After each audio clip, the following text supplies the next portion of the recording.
పొడిసెను చదువుల జెండగా మారి ఈ దేశపు మొదటి పంతులమ్మగా చేరి మన జీవితాల్లో నింపిందో వెలుగుల దారి మరువద్దుర సమాజమా మహనీయులను మరువద్దుర సమాజమా మహనీయులను పూలే సావిత్రిబాయి త్యాగాలను అనగారిన జీవితాల్లో అక్షరధారి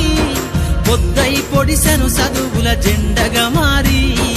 ఈ దేశపు మొదటి పంతులమ్మగా చేరి మన జీవితాల్లో నింపిందో వెలుగుల దారి